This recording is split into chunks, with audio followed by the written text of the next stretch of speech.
Totalmente, doctor Londoño, puede ser mortal, entonces no hay que minimizarlo. A veces se habla de que es una variante de cierre, puede ser, porque estas variantes de cierre llegan a quedarse endémico. Muy seguramente este año las variantes o el COVID-19 va a quedar endémico. Esperemos que así sea, pero hay que estar monitoreando permanentemente, no hay que bajar la guardia. No hay que hacerse exámenes, eso está bien porque la gente se aglomera para hacerse exámenes. Ya está, el ministerio indicó quiénes deben hacerse exámenes: mayores de 60 años, personas con enfermedades de base, menores de 3 años. No aglomerarse. Sí, y el llamado también al gobierno es que organicen las incapacidades médicas, doctor Londoño, porque la gente va a urgencias, es por la incapacidad, y ir a urgencias sin necesidad es un riesgo también, porque allá puede haber infección cruzada. Entonces, eso hay que organizarlo en trabajadores formales e informales también, que es casi el 80% de la población. Doctor Luis Jorge Hernández, cuánto agradecemos su presencia en la hora de la verdad y esperamos que la gente lo escuche, que las autoridades lo escuchen y obren de conformidad. El Omicron es una enfermedad grave, hay que tratarla como tal, pero sin alarmas innecesarias, sin aglomeraciones innecesarias a las puertas de los hospitales o de los sitios donde se hacen estos análisis. Doctor Luis Jorge Hernández, médico epidemiólogo, muchas gracias por estar en la hora de la verdad. Doctor Londoño, a usted muchas gracias y a cuidarse. Gracias. A cuidarse, oyeron, ¿no? A cuidarse. Nos tenemos que cuidar y los alcaldes tienen que cuidar a su población. Nada de aglomeraciones, nada de desfiles con poca distancia entre la gente, nada de ferias y fiestas. No estamos para ferias y fiestas, estamos para cuidarnos en contra de esta terrible plaga que nos está azotando.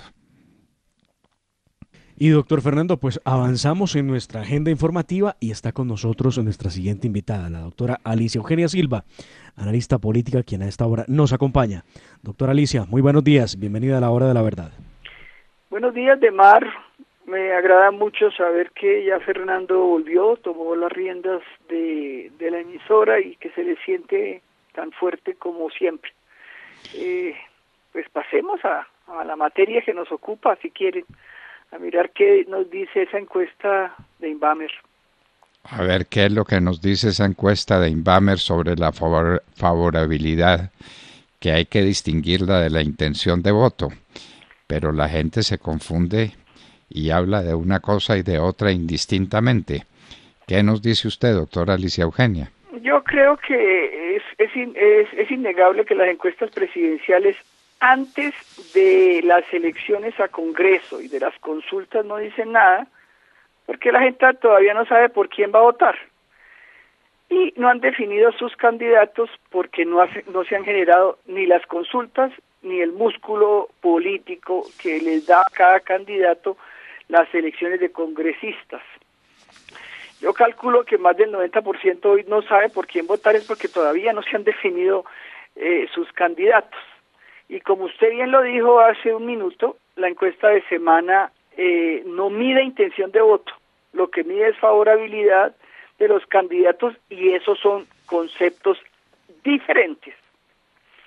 Yo creo que los encuestadores, en su afán por conseguir clientes y ganar dinero, siguen midiendo a personajes también tan irrelevantes en las consultas presidenciales como Roy Barreras. Pues, ¿será que señor Roy les pasará algún tipo de cositas para que lo midan? Porque yo no sé quién cree que Roy va a ser un candidato realmente relevante. Lo único cierto que uno puede decir de la encuesta de Inbamer es una cosa que no dicen en general los analistas, y es que los gobernantes de turno en lo local o en lo nacional cargan con la popularidad o el desprestigio de sus antecesores. Eso es muy interesante cuando uno mira a nivel nacional. En el caso de Juan Manuel Santos, la popularidad del presidente Álvaro Uribe Vélez le alcanzó para sus primeros años de gobierno, y el descontento que arrastró el presidente Santos durante sus últimos años de gobierno no pudo remontarlo el presidente Iván Duque. Y el estado de ánimo de los colombianos después de ese acuerdo de paz y de 2 años de pandemia está casi tan malo como los últimos meses del gobierno de Santos. Es decir, que lo de el presidente Duque uno debe mirarlo en perspectiva, así como los gobernantes locales, y es muy interesante cuando uno mira la aprobación o desaprobación de alcaldes y gobernadores, que al igual que en lo nacional, dependen en sus primeros años del mandato de quienes los hayan antecedido, excepción hecha de políticos sobresalientes en lo nacional y en lo local, como lo fue el presidente Álvaro Uribe en Colombia y lo fue Antanas Mockus en Bogotá. El presidente Uribe tomó su mandato con un desprestigio altísimo o una desaprobación altísima de Andrés Pastrana y logró llegar a niveles de aprobación de más del 80%. Y una cosa parecida pasó en Bogotá con Mockus, que llegó con un gobierno muy desprestigiado, a punto de ser revocado, como era el gobierno de Jaime Santos, y remontó eso y le dio impulso a su gobierno, Mockus, y al que le siguió, que fue el de Peñalosa. Y en Bogotá es muy interesante mirar cómo la administración de Peñalosa, que venía de plata que le había dejado Mockus y de una alta aprobación, fue una administración muy exitosa, mientras que la segunda de Peñalosa, que le tocó cargar con el lastre de las pésimas administraciones del Polo, nunca logró Peñalosa remontar la pésima administración de Gustavo Petro y de su antecesor Clara López y Samuel Moreno. Eso es una cosa interesante para mirar, que la gente no lo está diciendo muy claramente. Digamos, en Medellín, en Cali, cuando uno mira las administraciones locales, vemos que las tres ciudades están, pues, que se las lleva el diablo. Posiblemente la peor en el momento actual, por más de que Cali está terrible, pero la que peor aprobación tiene hoy en el país es Bogotá. La señora Claudia López, las primeras meses de gobierno llegó con una popularidad altísima que tenía que ver, para mí, más con la plata que le metió a la publicidad.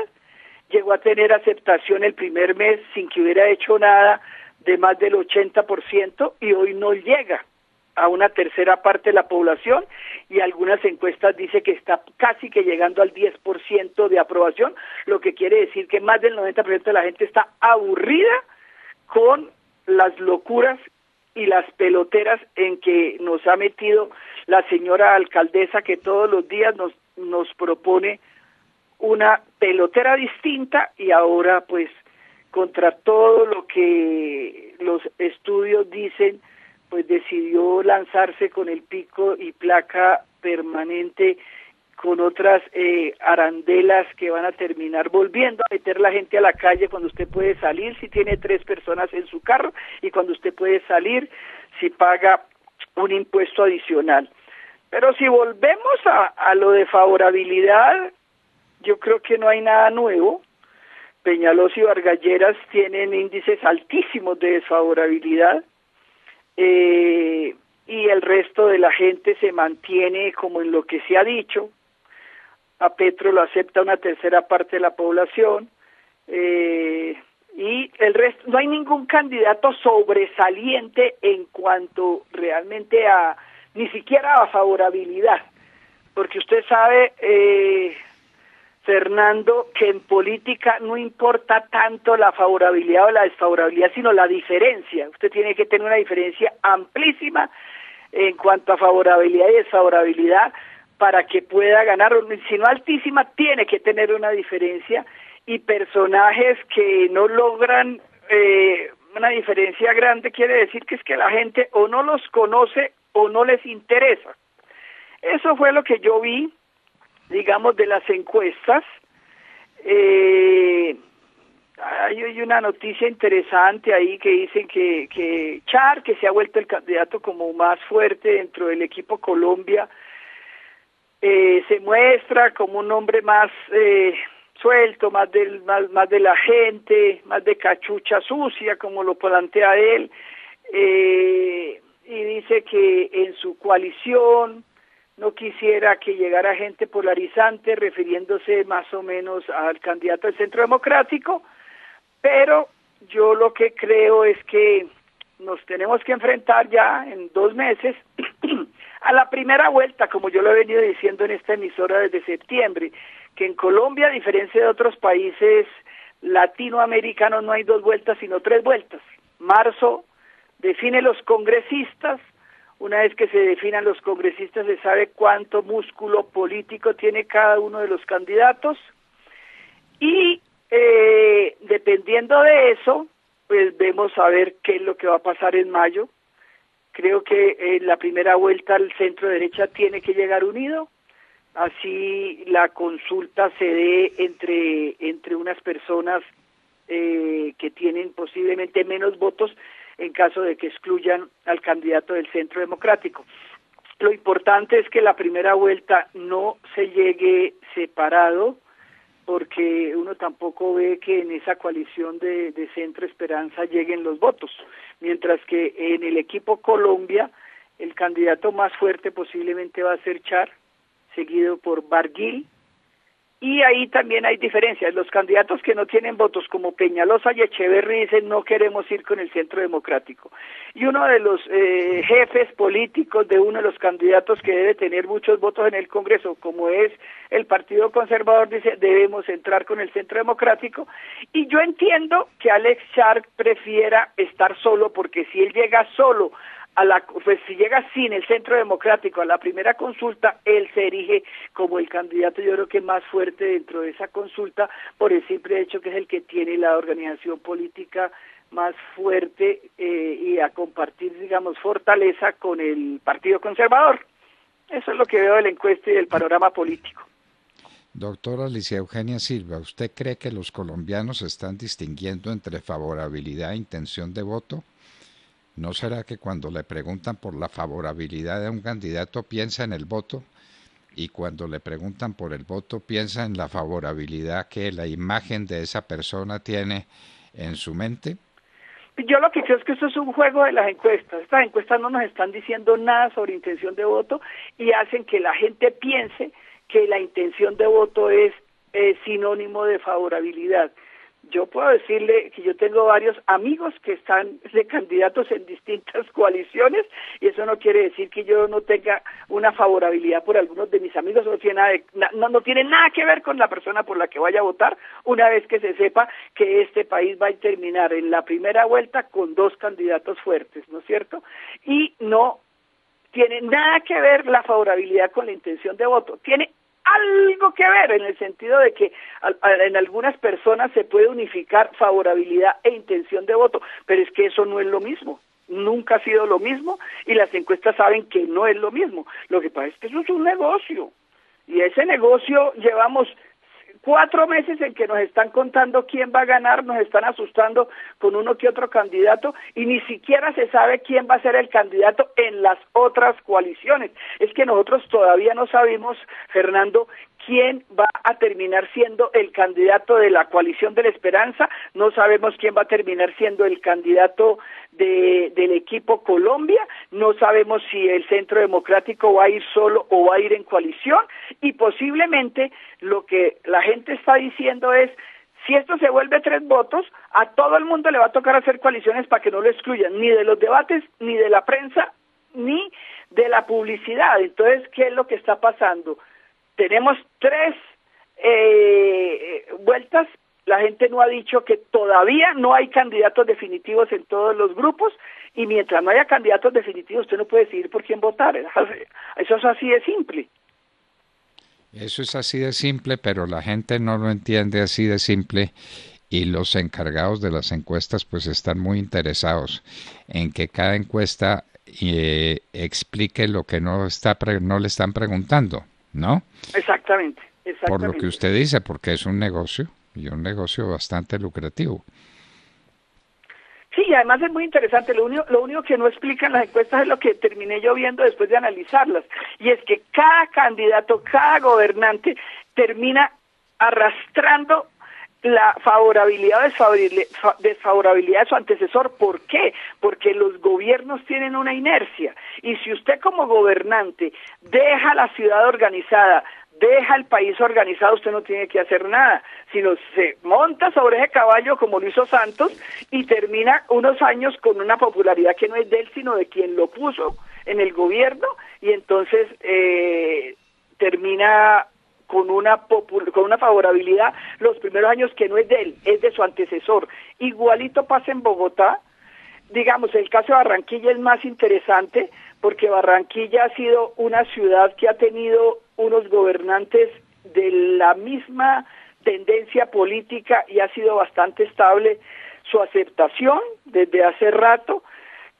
Medellín es más irregular, en el sentido de que el alcalde Fajardo tuvo una alta popularidad, después vino un tipo un poco más izquierdoso como Alonso Salazar, que no la mantuvo a ese mismo nivel, pero después se mantuvo más o menos ahí aceptablemente, mientras que Cali pues es más errático, y lo que sí pasa en Bogotá es que es muy claro cómo el alcalde que le deja organizada la ciudad al que viene, le deja una inercia por la que sobrevive, y el caso más interesante es el de Peñalosa, que después de que la primera administración le tocó recibir una ciudad planeada, organizada y con plata, terminó con un alto nivel de aceptación, mientras que la segunda administración, que le tocó entrar a arreglar los entuertos y los desórdenes que había dejado Petro, pues nunca pudo llegar a lograr aceptación.